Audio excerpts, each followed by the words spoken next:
So there you are scrolling through YouTube and you come across a pro enduro mountain bike race. You're watching these guys just bombing down the mountain and you're thinking, those guys are fast, right? But how much faster are they really? Yeah. Just how much faster is an enduro pro compared to an average Joe like me? Well, today we're gonna put that question to the test. We're out here at the Shed Enduro Race, Watershed Trails, Frederick, Maryland, where we got some of the fastest enduro pros on the East Coast right now, all racing to try and see if they can beat each other. And me, an average Joe, is gonna jump on the track with these guys, same track, same stage of the race, to figure out once and for all just how much faster is a pro compared to an average Joe like me. Now, the pro course on the Shed Enduro Race is over 25.8 miles. It's got like over 4,200 feet of climbing and over 5,000 feet of descending.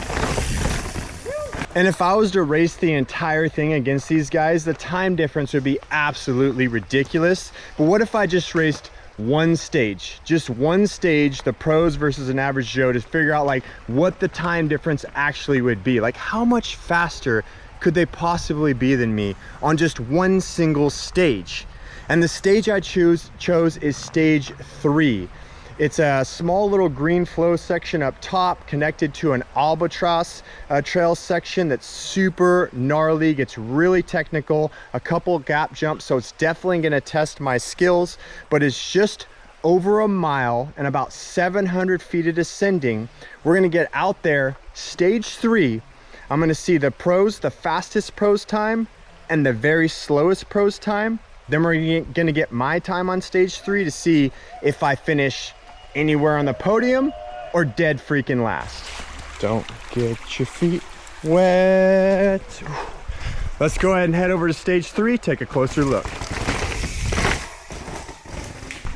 All right, phase 1 of the course preview is the pre-ride. I'm walking the course, I'm watching the pros and everybody shred down this thing, trying to figure out the lines, trying to figure out the line choices on the way down, and definitely gonna take a close look at the features to see if, you know, kind of size them up to see, make sure I can actually clear all those, see if they're within my wheelhouse. Then phase 2, I'm actually gonna get out here on my bike, pre-ride it. Yeah, get it. Racer right there. And then phase 3, I'm gonna go ahead and send it top to bottom, see how fast I can get down this. I think I'm just gonna go for like smooth, slow is smooth, smooth is fast, try and not crash, just try and take it nice and smooth. If I can clear every feature on the way down, avoid a crash and take it nice and smooth, maybe, just maybe, I'll post a decent time. Goes the line. There goes the line. All right, we're coming up on feature 1. The very first step down. It's a step down that goes right into a berm. So feature 1 right here. Let's check it out. So you head right off this lip, step down, clear a little creek gap right there. And then you got to get on the brakes or take that berm, you know, really fast. Yeah. So that was smooth. That's how I need to hit it right there. Nice and smooth. That was feature 1. Now moving on down the hill to feature number 2, a bigger step down that lands into, you know, a really steep landing that you carry a ton of speed through. Definitely some techie, rocky chunk on this course. Whew, that's gonna be beating my hands up. All right, these berms right here. Got this little mellow left berm. And then you got this sharper right berm, and that brings you right into feature 2. That other step down is a little bit bigger right there. Yeah, buddy. So there goes the lip. Oh, wow, right on. From the lip to the landing. It's never gonna look big on camera. I think that's within my wheelhouse. I think I got that. The good thing is it's a nice straight landing. So you can hit that with some speed even if you land a little bit deep. I think that's the key, is don't come up short even if you land a little bit deep, you got plenty of room to roll out.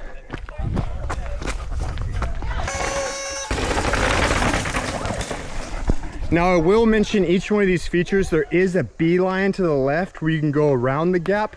That guy took the beeline right there and he still looked like he was going pretty damn fast. So that's an option. But my goal, since I know I'm not going to be fast enough throughout a lot of the other sections of the trail, is to try and make sure I hit those features to take the straightest line down the course. Follow the line, follow the line, follow the line. All right, so that was feature number 2, the second step down. Now we get into a little bit more of a technical rock garden right here at the end of the trail. Oh. Yeah, check that out. Definitely want to get your line out on this.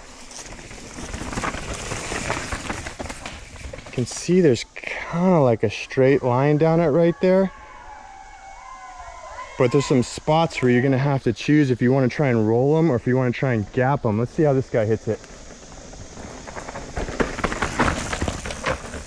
Inside, inside, middle, inside, to the corner.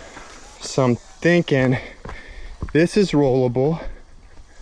I think if you come straight right here, come off of this, you can gap to that section right there. Take that. Just got to set yourself up good for that corner down there. And that's one of the things I suck at, is braking and cornering. I'm halfway decent at jumping and hitting gaps, but when it comes to braking and cornering, got a lot of room for improvement. So that's the technical section right there of the trail. Then you come out here, you finish on some high speed downhill berms, right, left, right, you know, coming around here, and just try and finish this thing with a little bit of speed. There's some more chunk down there at the bottom, but that's basically the end of it right there, the finish line. So there you go. That was the preview, walking the trail, sizing everything up, trying to get a good eye on my lines. Now it's time to go grab the bike, re-ride it, and see how this thing is rolling. Yeah, boy! Whoa! All right, trying to cool off, I'm gonna be honest. That walkthrough drug on way longer than I thought. I was trying to help Jeff out, get some clips of the rest of the riders, so never made it back to my bike. We ended up watching all the pro stages, all 6 stages. At the end of their run right now, I'm gonna head back, get to see which pro won the races, get to look at their times, and then I'm gonna head up and finally do my runs to see how fast I can make it down stage 3. So the results are in for the pro men. We got the pro men's very fastest time and very slowest time. Now all I gotta do is get on the trail. I'm fueling up right now, get my time, and figure out how I stack up. All right, for the bike, definitely, you know, an average Joe rider, but I think I have a slightly above average Joe bike. I got the Privateer 141, so 141 mils of rear suspension travel. Got the Fox DHX2 coil shock on there. For the brakes, I got the super powerful 4-piston TRP Pro brakes, the newest Pro brakes. Got the Trail One cockpit on here with the bars, the stem, the Hell's Gate grips. On the fork, Fox 36 factory fork with the Elite, you know, Grip 2 damper, but it does only have 150 mils of travel up front, so probably want a little bit more suspension travel for an enduro race like this. My biggest concern though is in the back wheel, the setup I got. First of all, I only have 180 rotor in the rear, but I got those 4-piston brakes, so should be powerful enough. But the rear tire, EXO Plus with no tire insert, we'll see how that holds up. Now for the helmet, I'm definitely going with the full face on here with the goggles. Gonna throw on these knee pads and Tasco gloves. Get out on the course. All right, hop on the bike, and like any stage, it begins with a climb. Now, for those of you that don't follow enduro racing, I'm pretty sure most of you guys know what it is, but the climbs on the way uphill are not timed. You're only timed on the way downhill. Sometimes they'll have cutoff times on the way uphill, so you do have to make it to the start gate within a certain amount of time. But you know, today we're just doing the one stage, stage 3 of this, so I'm gonna take it nice and easy on the way up, conserve my energy, and try and get ready to bomb on the way back down. All right, here we are at the beginning of stage 3 right here. They took down some of the signs because they had this set up for the pros, and then they switched it over to stage 4 for the pros. But this is stage 3. This is where it starts right here. So I'm gonna start just a little bit back right here, start my timer, and then when I hit this tree, that's kind of like where the time is gonna start. I'm gonna be bombing down. It starts off nice and mellow right here, then trust me, it gets a little bit more technical after that. All right, get the helmet thrown on, the bike shifted down. Now, you guys may have noticed that Jeff from Trail 1, who supports me, was with me earlier, and Jeff and Matt from the B team, I thought they're gonna help me out, but they got a little held up at the start gate. So Eric so graciously is gonna follow me down the trail just in case. But all right, here we go. I got that down into more of like a party gear. Now we're gonna go ahead and we're gonna be starting the timer on my watch just to go ahead and keep an additional time. And then I'm gonna use the time on my GoPro as well. So I just got 2 ways to kind of back it up here. All right, 3, 2, 1, go. There we go. All right. This is a little mellow stuff right here. Just kind of take it nice and easy. Get warmed up. Try and keep these jumps nice and low.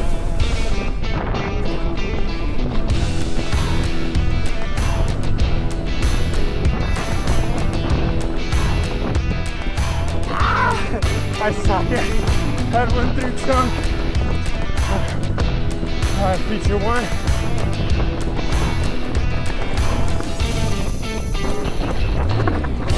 Oh shit, here's feature 2.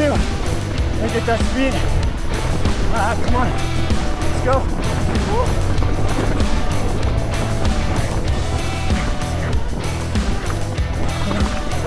Oh, damn it, I didn't want to go that line. Shit.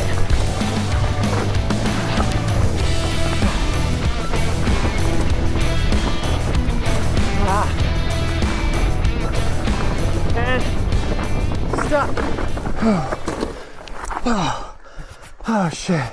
Oh man.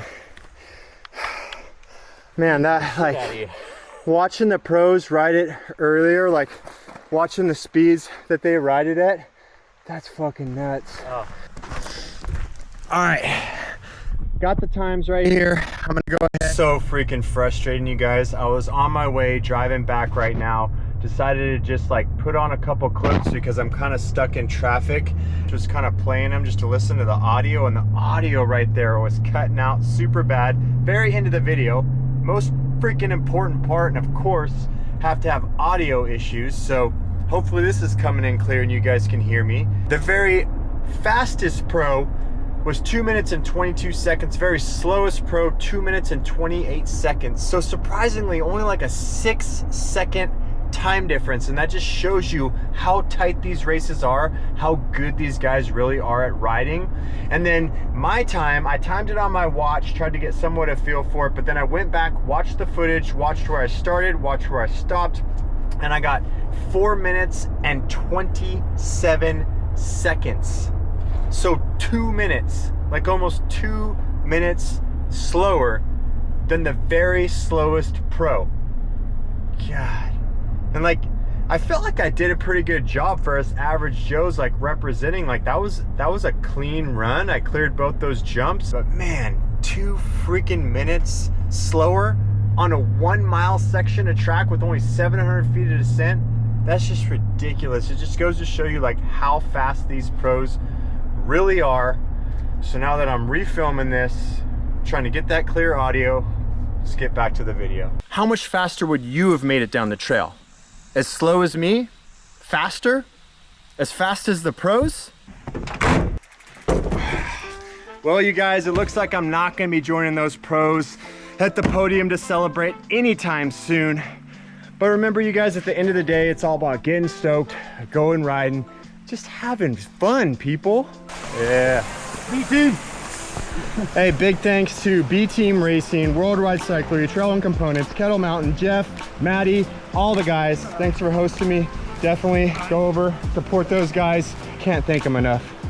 Peace.